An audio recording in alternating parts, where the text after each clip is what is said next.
변화하는 일상을 주제로 그 각기 다른 영역의 주제들을 관통하면서 흥미로운 이 발표들을 들어봤는데요. 이어서 토론자인 그 서울대 사회학과 김홍준 교수님, 또 연세대 문화인류학과의 조문영 교수님을 모시고 일부 발표자와 함께 토론 시간을 이어가 보겠습니다. 네, 무대로 나와주실까요? 네, 저희가 지금 마스크를 착용하지 않았습니다. 저희 발표자들 사이에 아크릴 이 벽으로 비말 감염의 예방을 충실히 방지하고 있거든요. 네, 그래서 토론을 진행해 볼 텐데 우선 김홍준 교수님께서 발표를 들으시고 어떤 문제의식과 또 궁금한 점들이 있으셨는지 한번 얘기를 들어보겠습니다. 네, 감사합니다. 지금 소개받은 김홍준이라고 합니다. 네 분 선생님들 발표를 잘 들었고요. 약간 주제와 내용에 약간의 차이는 있지만 그래도 네 발표 모두가 어떤 하나의 풍경 속에서 진행된 것임을 알기가 그렇게 어렵지는 않았습니다. 저는 네 분이 모두 중요한 질문들을 던져주신 것 같고, 그것들이 결국은 이제 미래에 다가오는 혹은 이미 다가왔는데 우리가 인지하지 못하는 어떤 미래와 연관이 있다는 생각을 했습니다. 그 데리다라는 철학자는 그 미래를 둘로 나누는데, 하나는 이제 우리가 머릿속에 떠올릴 수 있는 미래, 내일, 모레 이런 미래가 있고, 오고 있는데 뭔지 모르는, 영원히 뭔지 모르는 미래가 있다고 구분을 합니다. 근데 아마 그 두 번째 미래를 보아야겠죠, 사회학자들은. 이제 그런 생각을 하면서 발표를 들었습니다. 이제 한 분씩 토론을 하면서 간단한 질문과 코멘트를 하겠습니다. 이원재 선생님께서는 세대가 무엇이냐라는 일반적인 질문을 매우 흥미롭게 20대와 50대의 관계와 기억의 문제로 돌리셨습니다. 이제 제 질문은 기억의 문제로 접근하신 것에 대해서 전적으로 공감하는데, 혹시나 지금 방금 말씀드린 것처럼 세대가 과거에 대한 공유된 기억이 아닌 미래에 대한 공유된 전망을 가지고 구성되는 것으로 보시지는 않으시는지 하는 질문이 첫째고요.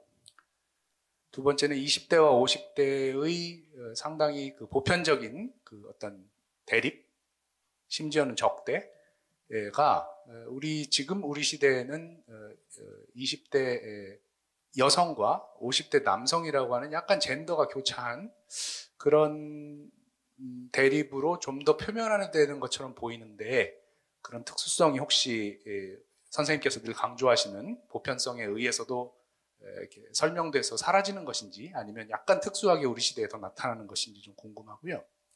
하나 더 말씀드리자면, 역시 저는 이제 세대 문제를 말씀하심에 있어서 사건이 이야기되지 않는 세대론이 약간은 평면적인 느낌이 좀 든다는 생각이 들어갑니다. 왜냐하면 우리가 이제 칸트나 뉴턴처럼 옛날 그 18세기처럼 시간은 이렇게 흐르고 그 위에 사건이 발생한다고 생각하지 않고, 사건이 터져야 새로운 시간이 생성돼서 흐른다. 그래서 과거 단절이 생긴다. 이렇게 생각한다면 사실 세대는 어떤 사건을 공유하면서 다른 시간을 살아가는 사람들이 되거든요. 그래서 3865, 386으로 만드는 것이 강렬한 사건이었기 때문에 그들이 그토록 강렬한 동질성을 지니고 있다면, 그들로 만든 그 사건을 이야기하는 것이 조금 더 생동감이 있는 설명 내지 접근이 아닐까 하는 생각을 잠깐 해봤습니다. 임동규 선생님께서는 제가 이야기로 사회란 무엇인가라는 이제 우리 시대의 그 질문을 묵직하게 던지시면서 여러 화두를 이제 주셨는데 너무 흥미롭게 들었고요. 관련해서 제가 최근에 재미있게 관찰한 것은, 최근에 이제 젊은이들 사이에 그 무해하다라는 말이 상당히 중요한 가치로 이렇게 등장하고 있다고 합니다. 무해한 사람이 되고 싶어.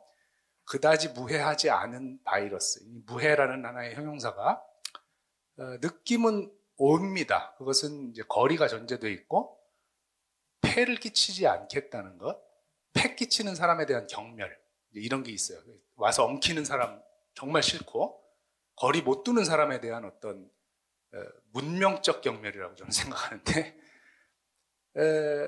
이미 그걸 단절사회라고 부른다면 이미 제가 생각할 때 20대, 30대는 무해함이라는 윤리를 하나 만들어낸 것 같아요. 이제 그들이 아직 힘이 세지 않기 때문에 아까 이원재 선생님 말씀대로 그게 메인스트림 가치는 아직 아니지만 그들이 좀 더 잘하면 무해함을 이해하지 못하는 사람들을 뭐랄까요, 배제시킨다고 할까요? 아니면 다시 계몽시켜야 된다고 생각할지도 모르겠다는 생각이 들어요. 그렇게 보면 어떻게 보면 그런 무해함과 단절이 더불어 사는 것의 조건이 된 사회가 어느 누군가에게 이미 온 것이 아닌가. 그래서 단절 사회에서 더불어 살기라는 것은 무해함의 가치가 단절과 더불어 사는 것을 이미 연결했다는 사실이 외부에서 던져질 수 있는 질문은 혹시 아닐까 하는 생각이 잠깐 들었습니다. 뭐 저는 50대이기 때문에 100% 그들의 생각을 이해하진 못하지만 어떤 때는 이제 이해가 저도 가는 부분이 있어서 단절 사회에서만 사실 잘 더불어 살 수 있는 어떤 가능성들이 나타난 것 같다. 거기에 대해서 어떻게 생각하시는지 좀 궁금하다는 생각이 들었고요. 하상한 선생님 발표도 사실 굉장히 중요한 것이어서 굉장히 이제 경청하고 들었는데 저는 그런 생각이 들었습니다. 우리가 자유민주주의라고 이제 섞어서 얘기하지만 저보다 훨씬 잘 아시겠지만 이 자유주의와 민주주의 사이에는 긴장이 있습니다. 자유주의는 그 self-contained individual이라는 것을 믿는 것이고 개인주의 기초하고 있는 것이고 민주주의는 그 주권적 인민이라고 하는 집합성이 기초하고 있는 것이기 때문에 양자는 붙어 있지만 사실 어떤 문제가 닥치면 곧바로 갈등선을 드러내는 그런 경향이 있는데 저는 21세기 한국 사회가 이 자유를 떼어가서 공정이라는 가치로 전환시켰고 민주를 떼어가서 안전이라는 가치로 전환시키고 있다고 생각합니다. 자유의 일부죠, 공정은. 민주의 일부죠, 안전은.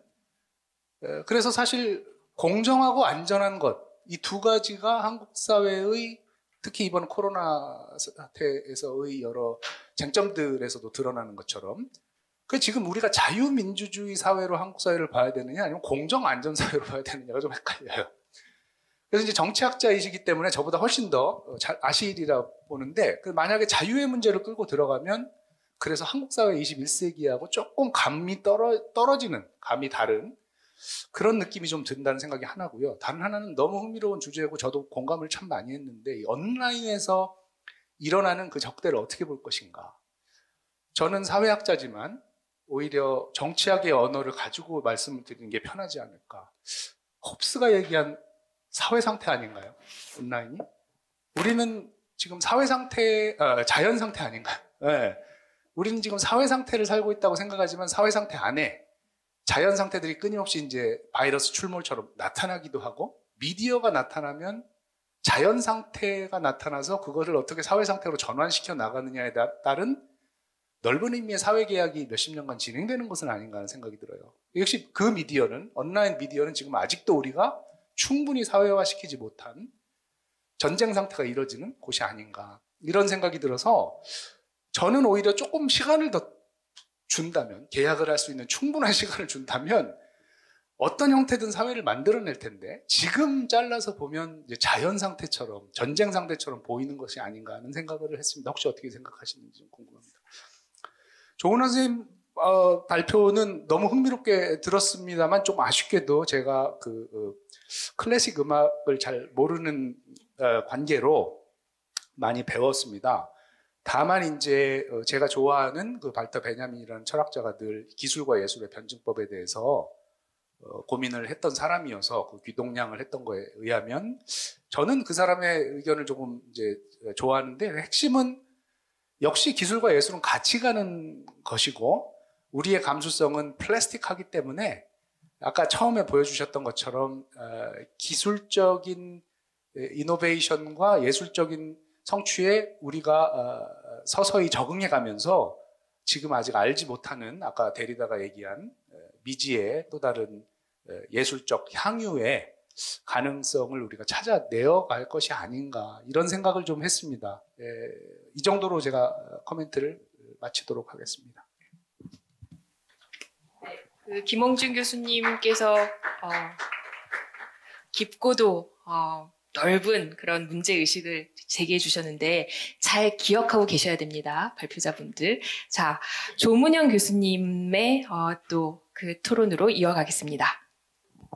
예, 안녕하세요. 방금 소개받은 조문영이라고 합니다. 귀한 자리에 초대해 주셔서 감사합니다. 저는 이제 선생님들 한 분 한 분 코멘트를 달기보다는 좀 전체적으로 엮어가면서,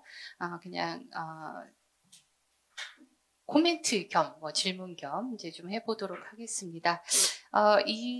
지금 저희 회의에, 제목이 플랫폼이 온다. 라고 돼 있는데, 선생님들 발표를 들으면서 이제 제가 느꼈던 거는 이 플랫폼 사회가, 그러니까 플랫폼 사회가 온다라고 얘기를 했는데, 플랫폼 사회가 무에서 오는 것 같지는 않습니다. 그래서 나의 삶이라는 것이 이제 플랫폼을 관통할 수도 있고, 비껴갈 수도 있고, 또 나란히 갈 수도 있고, 그러자면은 우리가 이 부분을 생각을 한다면은 이제 가능성을 생각하든 아니면 딜레마를 생각하든 간에 이 플랫폼과 이 플랫폼 너머를 좀 함께 사고해야 되지 않을까라는 이제 생각이 이제 첫 번째로 들었고요.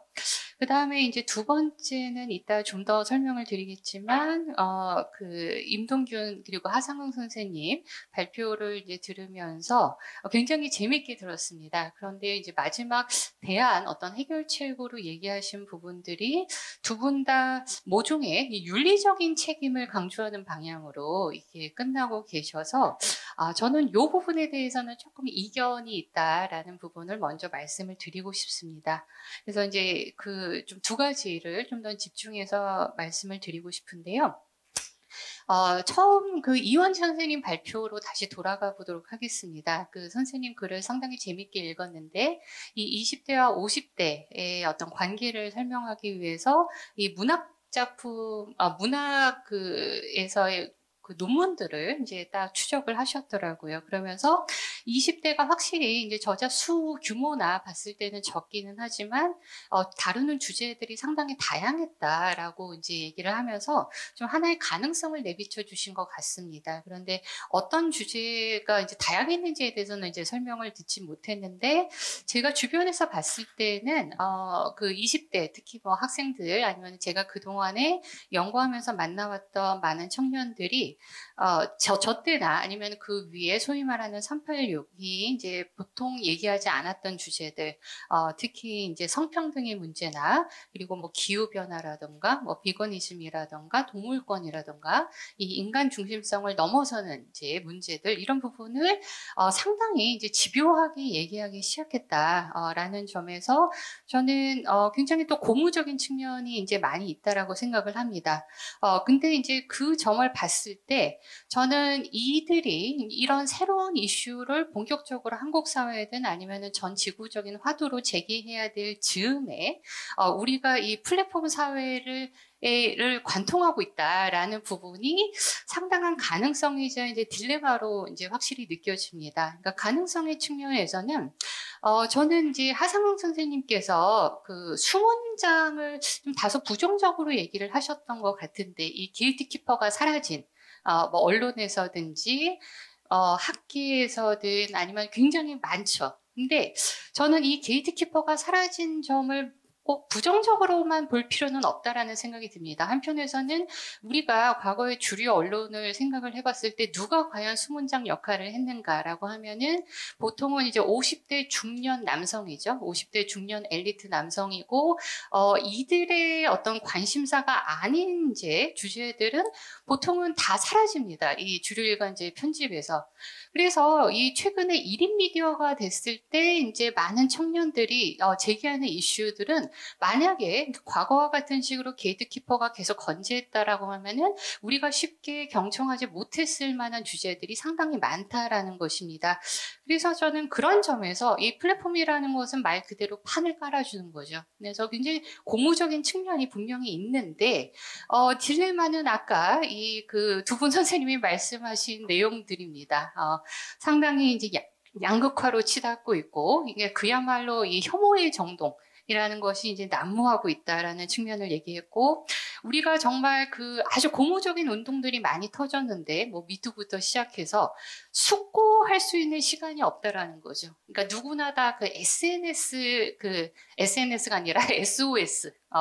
당장에 해결을 해야 되고, 당장에 목소리를 내야 되고, 당장에 이제 청원을 해야 되는 굉장히 급박한 상태가 됐기 때문에, 그리고 뉴스도 계속 단독이어야 되고, 트래픽이 많아야 되고, 그만큼 이제 자극적이어야 되고, 그래서 한편에서는 미투 운동이 이때 터졌다라는 것이 굉장히 고무적이면서 굉장히 좀 비극적이기도 하다라는 저는 좀 그런 안타까움이 있습니다.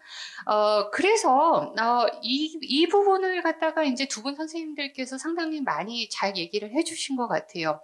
그런데 이게 아까 제가 처음에 그 화두로 돌아가면은 이 우리가 플랫폼을 살아가지만 또 때로는 비껴나기도 하고 보통은 이제 다양한 사회들과 또 마주치는 과정에서 플랫폼을 접하기 때문에 이 자본주의, 좀 한국 사회에서의 어떤 정치 경제라는 부분을 같이 들여다보지 않으면 안 된다. 이 딜레마를 얘기를 하는 데 있어서.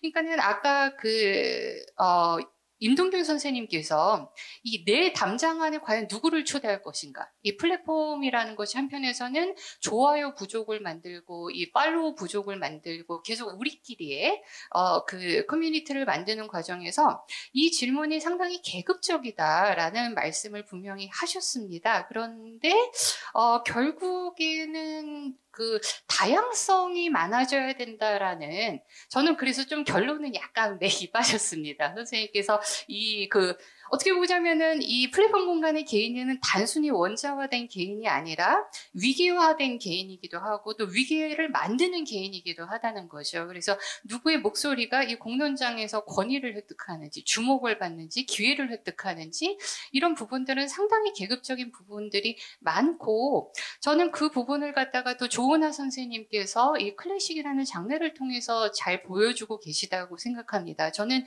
두 개의 겹의 어떤 위기가 같이 작동을 하고 있다고 생각하는데, 일단 클래식이라는 장르 자체에 먼저 그 위기가 있죠. 아까 그 사적인 공간에서 이 코로나 시기에 피아노를 치는 분 굉장히 참 좋더라고요. 근데 또 이 현실 세계에서 우리가 생각을 해보자면은, 내가 그 온라인 화면으로 나의 사적 공간을 자신 있게 굉장히 평온한 마음으로 드러낼 수 있는 사람들은 또 누구인가라는 이제 생각을 하지 않을 수가 없습니다. 우리가 지금 학생들을 가르칠 때 대부분 뭐 줌이나 여러 가지 온라인 매체를 통해서 지금 그 비대면 수업을 하고 있는데, 보통은 많은 그 선생님들이 학생들이 자기만의 방을 갖고 있다라고 전제를 하는 경우가 참 많은 것 같아요. 근데 이제 절대 그렇지가 않다라는 거죠. 그래서 이게 이제 하나의 위기가 되고, 또 하나의 위기는 이 클래식과 온라인 플랫폼이 만났을 때, 아까 그 조 선생님께서 얘기해 주셨다시피 가난한 음악가는 결국 이 플랫폼에 대한 액세스가 훨씬 더 어려울 수밖에 없는, 또 그 구조에 대해서도 같이 얘기를 해주고 계십니다. 그래서 이 딜레마를 봤을 때는 이 플랫폼의 안과 밖을 결국 같이 보지 않을 수 없다라는 이제 생각을 합니다. 자, 그렇다면은 그 임동균 선생님께서 그 질문을 던지셨습니다. 플랫폼이 정말로 가능성의 공간이 되려면? 근데 저는 이것을 그냥 다양성의 말로 닫기보다는 질문을 좀 보면 어떨까 하는 생각이 듭니다. 임동균 선생님은 인간은 과연 더불어 살기를 원하는가라고 질문을 하셨고, 하장흥 선생님은 우리는 설득이 불가능한 사회로 가는가라는 질문을 하셨는데, 만약에 제가 질문을 던진다면 플랫폼은, 그리고 한국 사회는 어떻게 공생의 가치를 범람케 하면서 동시에 끝장내고 있는가? 네, 그리고 플랫폼은, 그리고 한국 사회는 어떻게 포용의 가치를 범람케 하면서 동시에 끝장내고 있는가? 좀 이런 질문을 던져볼 수 있다라고 생각합니다. 저는 이때 좀 제가 생각한 게 예전에 서동진 선생님이 변증법의 낮잠이라는 책에서 정치적인 것을 어떻게 정의했냐면은 우리가 살아가는 세계의 원리와 규칙을 새롭게 창안하는 실천으로서의 정치가 있어야 된다라고 얘기를 하셨는데 단순히 그냥 기존의 그 플랫폼의 문법을 그대로 우리가 타고 가는 것이 아니라 이 플랫폼이라는 장치, 그 문법을 과연 정말 바꿔낼 수가 있는 것인가? 그러니까 플랫폼이라는 것이 현재 20대가 이 원리와 규칙을 새롭게 만드는 장이 될 수가 있는가라는 이제 질문을 본격적으로 던져야 될 것 같고, 그래서 마지막으로 다시 이원재 선생님의 코멘트로 좀 돌아와 보자면은 이원재 선생님께서 결국에는 50대가 그냥 사멸하는 것이 아니라 좀 20대에게 그 기회를 제공해 줄 수 있어야 된다라고 얘기를 하셨어요. 근데 제가 생각해 보니까 이 많은 국내의 이 굴지의 IT 플랫폼 기업들의 CEO들이 다 50대더라고요. 또 50대 남성이고, 이분들은 제가 뭐 이렇게 언론에서 보면은 나는 기존의 재벌과 다르다. 나는 뭔가 그 소셜에 관심도 참 많고 한국의 그런 사회를 위해서 뭔가를 이렇게 해보고 싶다, 이런 그 얘기 포부를 밝히는 적을 참 많이 봤었습니다.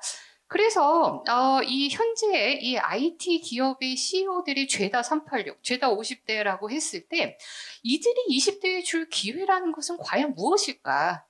그래서 기존의 어떤 대기업처럼 그냥 착한주의, 자본주의를 보여주는, 그러니까 CSR이나 사회적 기업을 독려하면서 착한 기업의 코스프레를 하는 것을 넘어서, 그러니까 기존의 대기업의 문법을 반복하지 않으면서 완전히 어떤 기존 사회 문법을 좀 바꿔내는 실험을 자체 플랫폼 내에서 할 수가 있을 것인가. 저는 좀 그런 부분을 우리가 본격적으로 질문을 해야 된다고 생각을 합니다. 예, 토론 마치겠습니다. 감사합니다. 네, 감사합니다. 자, 이원재 교수님의 세대 차는 사라지지 않는다부터 집중을 해보겠습니다. 교수님께서 그 20대, 50대의 그 세대 차이를 분석하기 위해서 40년 동안 발행됐던 한국 현대문학 그 빅데이터들을 하나하나 이제 분석하셨었는데요. 그러면서 지금 방금 조문영 교수님 말씀해 주셨듯이 그때 이원재 교수님 발표하실 때도 20대에게 힘을 실어줘야 된다. 인파워, 그 기회를 열어줘야 되는데 50대 생물학적 퇴장을 기다리다가 20대 질식하지 모른다. 뭐 이런 우려를 나타내 주시기도 하셨었어요. 네, 관련해서 한번 답변을 들어보겠습니다. 김홍준 교수님 요즘 대전에 자주 계신데 앞으로 제가 계속 떠들고 김홍준 교수님 글로 써주시면 그런 역할 분담의 필요성 아주 강하게 느꼈습니다. 조문영 교수님도 오늘 처음 뵀는데 아주 사실 뭐 일일이 뭐 이렇게 하지 않으시고 전체를 다 이렇게 조공하시면서 한번 소화를 하신 다음에 해설을 해주셔가지고 오히려 제가 좀 배우는 기회가 됐습니다. 저도 그냥 이제 뭉뚱그려서 두 분 대답을 하자면 이게 이제 가장 마지막에 떠오르는 대답으로 떠오른 건데, 저희가 이제 구조와 구조 때문에 이제 벌어지고 있는 여러 가지 그 제한된 우리의 어떤 뭐 선택의 제약 이런 걸 얘기하는데, 저는 선택을 좀 더 강조해야 된다고 생각을 해요. 저희는 한국 사회가 뭐 제가 뭐 개인적인 생각인지 모르겠는데 대체로 구조주의입니다. 그러니까 저희가 선택을 얘기를 안 하면 어떤 뭐 정치라든지 또 정치 때문에 벌어지는 여러 가지 억압들에 대한 책임을 물을 수가 없어요. 그러니까 이게 뭐 권력 있는 사람한테만 책임을 묻는 게 아니고 사실 권력이 없는 사람들이 한 선택에 때문에 나온 결과들에 대해서도 저희가 면밀히 검토를 할 기회가 이제 없다고 생각합니다. 그래서 이건 이제 20대와 50대로 보면 제가 이제 첫 번째는 이게 사실 이게 두 분이 여러 가지 질문을 해주신 거에 대답이 되는지 모르겠지만 뭐 딸기 빼고 국물 빼고 이제 이겁니다. 60년대생 386에 날카로운 라이프 익스피리언스, 제가 이제 뭐 기억이라고 했지만 이제 생애사적 경험이라고 한번 얘기를 해보죠. 그것이 30년대생들이 겪었던 생애사적 경험에 비해서 특권적인가? 자, 식민지 전쟁을 눈으로 본 것과 거리에서 친구들이 죽어나간 것에 어떤 게 더 우월한 기억인가? 라는 거를 저희가 이제 물어봐야 된다고 생각합니다. 근데 이게 저희가 두 집단이 갈등하는 가운데서 물어볼 수밖에 없었어요. 이게 이제 뭐 촛불이냐 태극기냐 이제 이렇게 된 것이죠. 그러면은 이제 지금 저희가 마치 이제 촛불이 이긴 것처럼 생각하잖아요. 근데 저는 이게 그냥 너무나도 당연한 겁니다. 저희가 역사를 만들어 나간다는 거는 뭔가 다른 이후의 세대가 그냥 생물학적으로 더 오래 살았을 뿐이에요. 그러니까 이전 세대가 그냥 죽고 새로운 세대가 채워 나갔을 때 세상이 변한 것처럼 보인 게 좀 더 이렇게 넓은 맥락에서 보면 그렇게 보이더라는 겁니다. 우리가 당대에 한 사람의 인생 속에서 뭔가 세상을 변화시킨 경험은 저는 역사에서 그렇게 잘 오히려 젊었을 때 많이 본 것 같은데 지금은 잘 못 본 것 같습니다. 그래서 마지막으로 그 20대와 50대가 그럼 지금 어떻게 다르냐? 제가 이제 50대가 20대한테 기회를 줘야 된다라고 얘기한 건 좀 점잖게 표현한 거고요. 무슨 뭐 어떻게 기회를 주겠습니까? 뭐 돈을 줘요? 뭘 어떻게 하겠어요? 제가 하고 싶은 얘기는 욕하지 말라는 겁니다. 그죠? 그러니까 그 지금 50대가 만들어낸 이게 지금 386들이 그 자기보다 젊은 세대를 평가하기 시작한 게 90년대 X세대로, 그러니까 바로 후배 세대를 평가하기 시작하면서부터 매년 평가합니다. 그러니까 연령을 조금씩 낮춰가면서 그게 뭐 최근에 20대 뭐뭐뭐론까지 이제 발전을 한 거예요. 그러니까 유일하게 다른 세대를 적극적으로 평가하는 게 또 386의 특성이라고 하는데 그런 습관부터 버리고 그냥 귀 기울인다면 이들이 지금 현실적으로 훨씬 새로운 얘기를 들려줄 가능성이 많기 때문에 더 미래가 나아질 것이다라고 봐야 되고 마지막으로 20대의 날카로운 경험은 뭐고 시대정신은 뭐냐. 너무나 불행하게도 제가 아까 이제 수만휴이라고 말씀드렸지 않습니까? 그러니까 그 입시를 향한 경쟁의 경험이 너무나 강력하게 지금 작용을 하고 있다는 거예요. 그래서 이들이 얘기하는 공정과 정의가 무엇이냐고 물어보면 그냥 입시제도의 공정과 정의 같은 거예요. 그러면 이것과 지금 다양성이 어떻게 지금 같이 가고 있느냐? 제가 좀 근본적인 질문을 던져보겠습니다. 막스 베버가 얘기한 것 중에 형식 합리성이 있어요. 그럼 형식 합리성은 문화적 다양성에 배치되는 것이냐? 그걸 조금 물어보고 싶습니다. 어떻게 반대로 얘기하면 그 룰이라는 게 앞으로도 계속 지속될 거다라는 믿음을 줬을 때 얼마나 우리 젊은 세대들은 그 룰에 입각해서 다양한 시도를 해볼 수 있을 것이냐.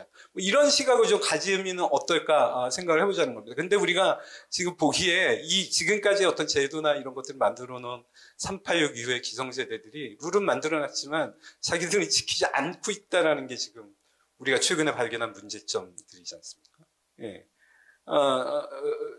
더 기회를 주고 가능성을 준다는 거는 최소한 자기가 만든 룰을 지키고 젊은이들의 목소리를 조금이라도 좀 존중하는 그게 기회를 주는 거다. 저는 뭐 이렇게 평가하고 싶습니다. 예.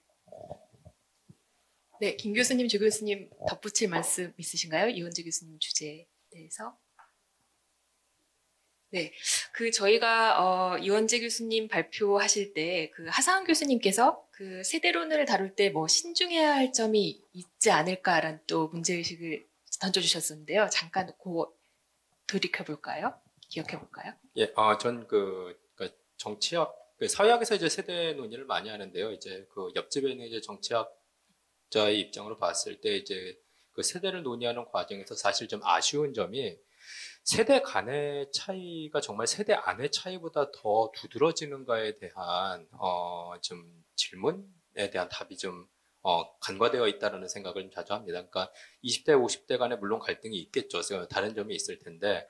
근데 이제 우리가 자세히 들여다보면 사실 50대 내에도 다른 정책성 기준으로 해서 다양한 이제 그 집단들이 존재를 하고 뭐 20대도 마찬가지로 그 안에 다양한 집단들이 존재하는데 그 집단 내, 그러니까 세대 내의 다양성과 세대 간의 다양성 간의 뭐 밸런스라든가 이런 것들이 좀 맞춰지는 상황에서 좀 논의가 돼야 그리고 이제 뭐 가능하다면은 이런 이유 때문에 사실 경험적으로 봤을 때 세대 내의 차이보다는 세대 간의 차이에 우리가 좀 더 주목을 해야 된다라는 그런 좀 사전 작업이 있었으면 좋겠다라는 생각을 해봅니다. 자, 그 임동윤 교수님 단절 사회 더불어 살려면 그 발표 1월 달에 하셨을 때는 한국인들의 홀로 살기에 대해서 이제 1인 가구가 급증하고 있는데 뭐 1인 이 혼밥 쪽 커뮤니티 문제도 아주 폭넓게 다뤄주셨었는데요. 그 김홍준 교수님 또 조문현 교수님 관련 내용 같이 포함해서 말씀을 해주시면 감사하겠습니다. 예, 감사합니다. 그 시간을 좀 빨리 빠른 시간 내에 이제 답변하기 위해 서둘러서 답을 하도록 하겠습니다. 먼저 이제 그 토론자 선생님들 주신 의견 너무 감사드리고 일단은 제가 생각나는 대로 이제 답을 드리도록 하겠습니다. 답이라기보다는 답변을 드리도록 하겠습니다. 일단 저는 사실은 어떤 정답은 없습니다. 예를 들어서 지금 단절된 사회에서 같이 살아야 한다 이런 우리가 새로운 중심성을 찾아가야 된다 이런 얘기도 아니고 사실은 지금 이 모든 약간 혼란의 과정들이 어떻게 보면은 어떻게 보면 필요한 과정일 수도 있을 것 같고 대안적인 어떤 문화적 문법을 저희가 찾을 때까지 그래서 정답이 없고 사실은 뭐 관계에 있어서 가장 그 자연스럽고 너무나 좋은 관계를 하는 사람들이 많이 있죠. 그 사람들은 바로 어린이들이거든요. 근데 이제 어린이들은 이제 어떤 정답을이나 이데올로기를 가지고 있지 않은 친구들인데 그런 친구들일수록 훨씬 더 좋은 관계를 가지고 있어서 사실 모든 종류의 정답 찾기가 사실은 우리가 어떻게 보면 좀 멈춰놓고 내려놓고 하면은 오히려 더 자연스러운 관계 속에서 살아갈 수 있지 않을까 이런 생각을 가지고 있습니다. 그리고 이제 아까 무해하다라는 거 이제 말씀하셔서 상당히 이제 저도 약간 공감을 하고 근데 저도 역시 정답이 없는 상황에서 일단은 떠오르는 몇 가지 생각들은 이제 무해 윤리가 어떻게 보면은 우리가 지금 사는 어떤 모종의 포스트 사회의 어떤 새로운 윤리가 되고 있을 수 있지는 않을까라는 어떤 가능성의 문제, 어떻게 단절되었지만 더불어 사는 그 모습을 갖추려면 무해의 윤리.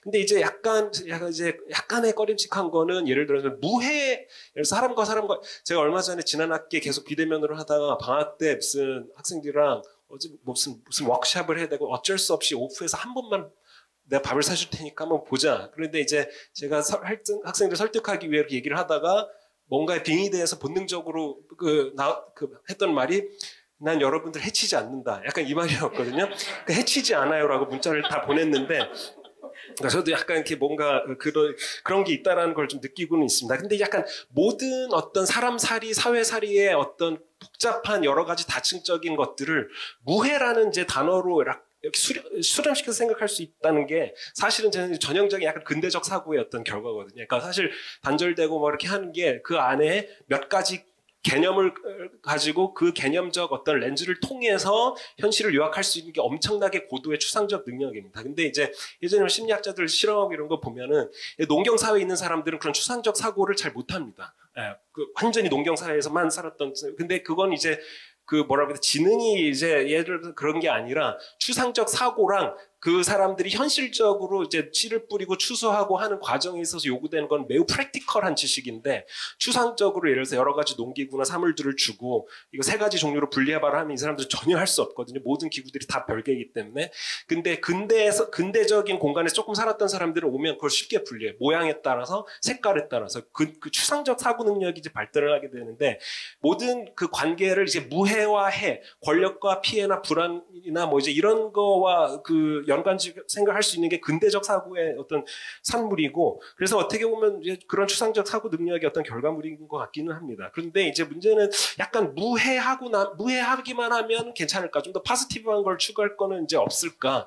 근데 무해한 거를 추구하고 나면 사실 남는 건 이제 맛집밖에 없거든요. 이제 우리가 이제 어느 맛집에 갈까 이제 그것만 남게 됩니다. 그래서 사실 뭐 요즘 유행하는 뭐 갓성비 갓 붙이는 사실은 그런 형용사들 속에서 뭐 레알 갓찐 이런 것들이 우리가 그 무해함을 추구하고 남은 공허함을 채우는 어떤 형용사 중심성이 아닌가 이제 이런 그 생각이 되고 좀 더 비관적으로 또 얘기하면은 사실은 해와 악 같은 부정적인 것들에 사실 그런 것들과 마주할 때 인간이 이제 정신성은 그런데 이제 담겨 있지 않을까 이런 생각이 들고 이제 그 조문영 선생님 말씀하신 것도 이제 제가 너무 잘 들었는데 약간 결론이 조금 허무하시다고 말씀하셨는데 일단 저희가 약간 변명이 할 여지는 있습니다만은 어쨌든 아직 닥쳐오지 않은 실현되지 않은 어떤 미래를 지금 상대해야 되는데 답을 내야 되는.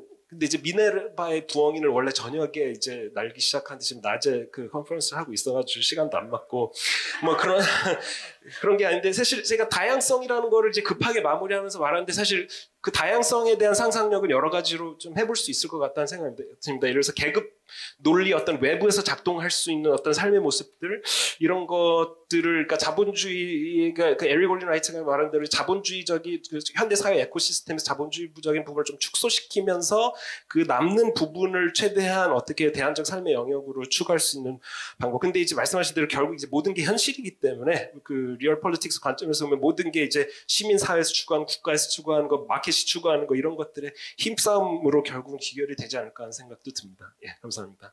네, 이 단절 사회에서 우리가 연결에 대한 욕구를 온라인에서 또 해소하려고 드는데 예전에 이원재 교수님께서 그 20대, 50대의 온라인 커뮤니티의 사용이 뭐 이렇게 다르더라라는 말씀 해주셨었죠. 잠깐 기억해 볼까요? 뭐 어떻게 설명할 수 있을까요? 이거를 이제 해야 되는지 모르겠는데, 지금 제가 이제 그 사이즈와 뭐 다양성만 얘기했지 않습니까? 네. 이게 이전에 저희가 그 일베를 분석한 적이 있었거든요. 근데 그 일베에서 저희가 하나의 규범을 발견했어요. 그게 여러분 다 아시는 닉밴, 친목밴이라는 건데, 이름 부르지 말고 아는 척 하지도 말아라.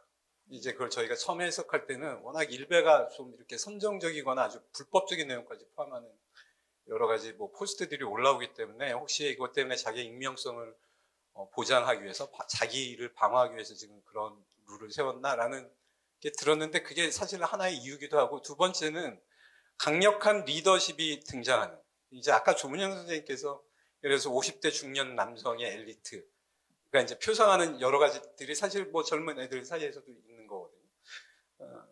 그런 것들이 인터넷 게시판에 등장했을 때 게시판이 엄청 재미없어지더라라는 걸 한국의 네티즌이 지난 20년 동안 터득한 거거든요. 그러니까 도배질이 시작되고 나면은 사실상 그거 그냥 사라집니다. 그 게시판. 그럼 이 게시판과 서비스의 생명력을 유지하는 방법은 뭐냐? 놀랍게도 우리가 안 친해지는 거다라는 거를 이게 사실 이게 로버트 머튼적 현상이에요. 제가 그 이전에 이제 교수님과 한자부에서 책에 한 챕터를 쓴 적이 있는데 멀튼이 크리미널을 이노베이션이랑 똑같은 말로 취급을 한다. 자기의 그 아노미 논문에서. 그러니까 지금 이 미래가 어떤 식으로, 그러니까 지금 우리가 가지고 있는 윤리적 상상력으로 옳은 것과 그런 것을 판단했을 때 사실은 미래의 절반은 저희가 그냥 깎아먹고 들어가요. 어떤 미래가 지금 올지에 대해서. 그래서 사실은 미래 좋은 결과가 좋은 원인에서만 올 것이냐. 아니면 좋은 원인, 나쁜 원인 둘 다에서 올 것이냐. 저는 뭐 역사의 저의 경험을 보면 모든 가능성을 좀 더 폭넓게 보는 것이 필요하고 그런 면에서 기성세대와 전혀 다르게 행동하는 온라인에서 20대를 좀 더 진지하게 관찰할 필요가 있다고 그렇게 생각합니다. 네. 자, 하상은 교수님, 우리는 설득이 불가능한 사회로 가는가? 그 양극화에 대한 이해를 역겨움이나 울분 같은 감정으로 설명을 해주셨고, 또 비인간화에 대한 우려를 말씀해 주셨는데요. 그 저희가 사전 질문을 온라인을 통해서 받았습니다. 그 김홍준 교수님, 조문영 교수님 질문과 아울러서 이 질문에도 같이 답변해 주셨으면 좋겠는데, 어떤 분 이렇게 물으셨어요. 시민사회에서 신뢰를 바탕으로 한 토론과 설득이 활발하게 이루어지려면 어떤 조건이 있을까? 또 하나는 설득이 불가능한 사회를 어떻게 정의하면 좋을까라는 질문까지 아울러 주시면 감사하겠습니다. 예, 그럼 다 이제 뭉뚱그려서 저도 이제 답변을 좀 드려야 될 것 같은데요.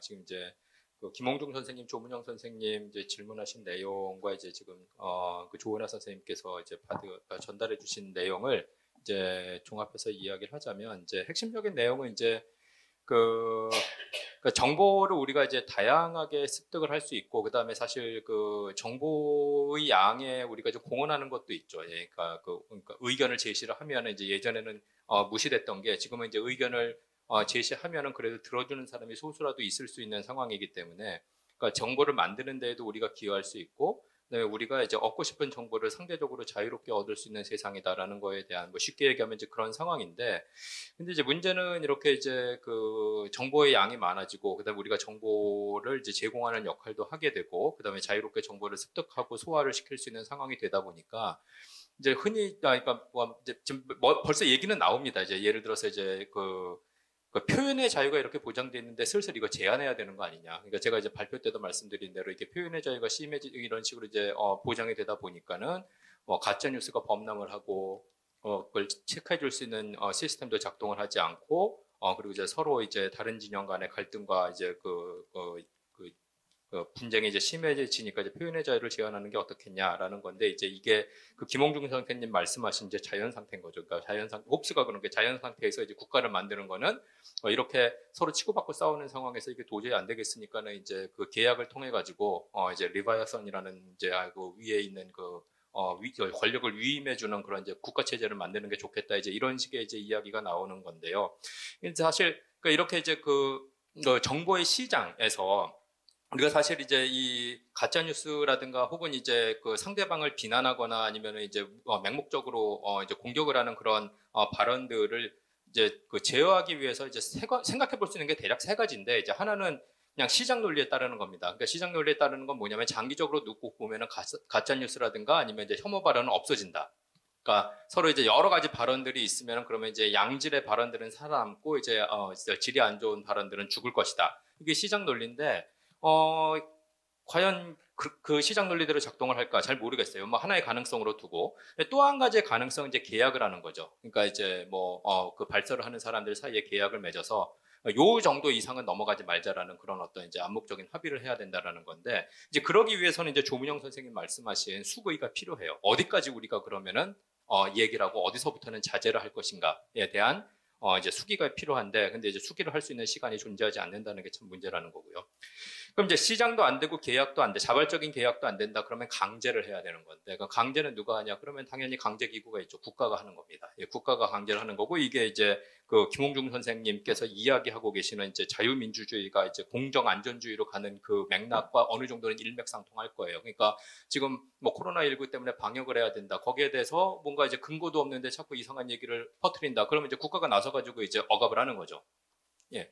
근데 이제 이 세 가지, 그러니까 시장 논리냐, 계약의 논리냐, 강제의 논리냐, 여기서 우선 밸런스를 그러니까 어느 쪽으로 이제 그 길을 가야 될 것이냐가 우리가 모르는 이제 미래일 수도 있는 것이고, 이제 그 맥락에서 이제 살펴봐야 되는 거는 조금 허탈하면서도 너무 교과서적인 이야기일 수는 있는데, 저의 생각은 뭐 시장에 맡기고 그다음에 국가의 강제에 의존하는 것보다는 이게 어떤 계약을 해야 될 것 같은데, 근데 계약을 하기 위해서는 이제 말씀드린 대로 수기가 필요한 거고, 수기를 하려면은 그래도 우리가 어느 정도 자발적으로 내가 어떤 발언을 하건 간에 이게 공적으로 영향을 미칠 수 있다라는 그런 어떤 퍼블릭 마인드를 가져야 된다는 게 대단히 중요한 게 아닌가, 뭐 이런 생각을 해봅니다.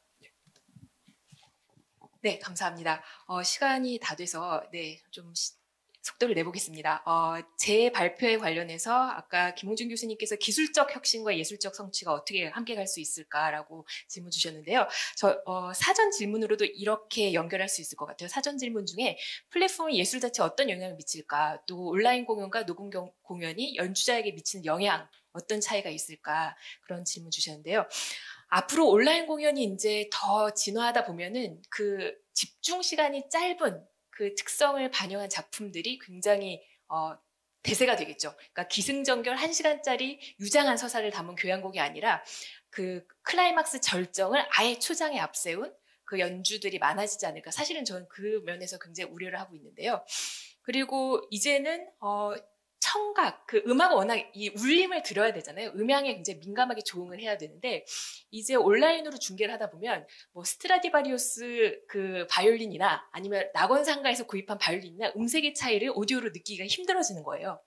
그래서 이 소리보다는, 음향보다는 시각적 제스처가 더 화려한 비디오적인 장점을 가진 연주자들이 각광받지 않을까라는, 그렇게 조심스럽게 예측해 보고요. 또 조민영 교수님 그 질문 관련해서 그 연습의 과정을 사적으로 이렇게 드러내는데, 사적인 공간에 연주자들이 드러내는 거에 대해서 어떻게 생각하는지, 우리가 보통은 공연장에 가면 무대 위에서 완벽한 모습을 이제 연주자로 접하잖아요. 음악도 완벽한 결과물이어야 되고, 근데 이제는 온라인을 통해서 연습의 과정, 그 소탈한 과정들을 서사로 입혀서 전달할 또 이런 가능성, 잠재적 가능성이 생겼습니다. 그래서 그 부분에 대해서는 굉장히 제가 긍정적으로 전망을 하고 있는데, 다만 이제 온라인 그 공연들이, 사실 온라인 공연이 이 무대의 공연보다 예산, 촬영 장비, 녹음 장비 다 갖추려면 2배, 3배 정도 예산이 더 필요하거든요. 그래서 가난한 음악가들은 더 가난해질 수밖에 없는 상황입니다. 뭐 팬덤이 튼튼한 음악가나 아니면 국공립 예술단체만 지금 온라인 공연을 진행하고 있는데, 그래서 다행스럽게도 네이버 TV가 네이버 TV를 통해서 공연을 올렸을 때 그 후원 리워드 시스템을 그 시청자들이 자발적으로 그 음악가들을 후원할 수 있는 그런 시스템을 이번에 개발을 해주셨어요. 그래서 그게 앞으로 조금 더 순기능을 발휘하기를 그렇게 기대하고 있습니다. 네, 자, 이 일부 이 변화하는 일상을 주제로 정말 방대한 내용과, 그리고 굉장히 이 시대 정신을 남은 그 이 시대 정신을 담은 굉장히 중요한 내용들을 저희가 다뤘는데 오랜 시간 토론을 들어주셔서 감사합니다. 휴식 시간을 10분 정도 갖고 이어서 심포지엄 2부를 시작하겠습니다. 네, 애쓰셨습니다.